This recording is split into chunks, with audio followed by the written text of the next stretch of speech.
not new to Clubhouse. We're all old veterans of it. Like, the same shit happens to Roger, happens to me. They'll create a room, call you out, and say, oh, what a danger and threat you are to democracy for your ideas or viewpoints or your comments. And then, it's speaking from some Brazilian fucking embassy. And then they'll... Bingo, that's the guy. And then when you go in there and say, here, challenge me, or come up on stage and challenge me, what do? They run and create a room, and then they have these whole socialites, I know best. Dude, you played a guitar your entire life and were a welfare cup. That is the extent of what your contribution is. Like, don't spare me with your fucking intellectual knowledge on how the U.S. government and geopolitics and how cultural wars are significant to you. Like, peace, love, dope. You should have stayed in the 60s. Well, that, if I may very quickly, that room that both of you are referring to is admittedly an echo chamber. They don't want to hear opposing opinions. And even if you're in the audience listening, my understanding is if they know you to be, it could be very respectful, very well-versed, very expressive, but it's the opposing opinion, they will kick your ass out of there. That's why I miss Greg Sattel. I honestly do. Having met the guy, I miss his dog walk rooms. I could argue with him till he would get mad as hell. But you know what? The man would sit down and have a beer with me. Greg? Yeah, Greg. Yeah, I met him. And I'm healthy with him. I totally agree with you.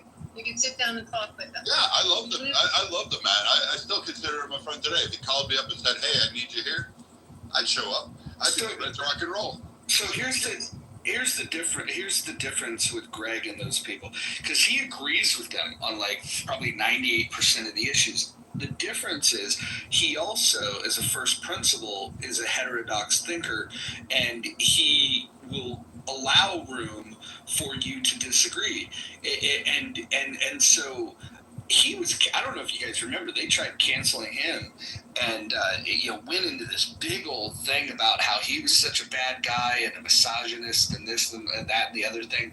And I disagree with Greg on virtually everything, but I have a lot of respect for him in the fact that he can represent what he believes, and he can have a conversation with people, like just as you were saying, you could have a beer with them. The difference is that he's not threatened. Like when you start taking these political ideas and then like make it part of your personality, then when somebody disagrees with you, you feel like like threatened in some way. And I think that the intelligent people, and Greg is one of them, are able to have those conversations without feeling threatened because he genuinely believes he's right.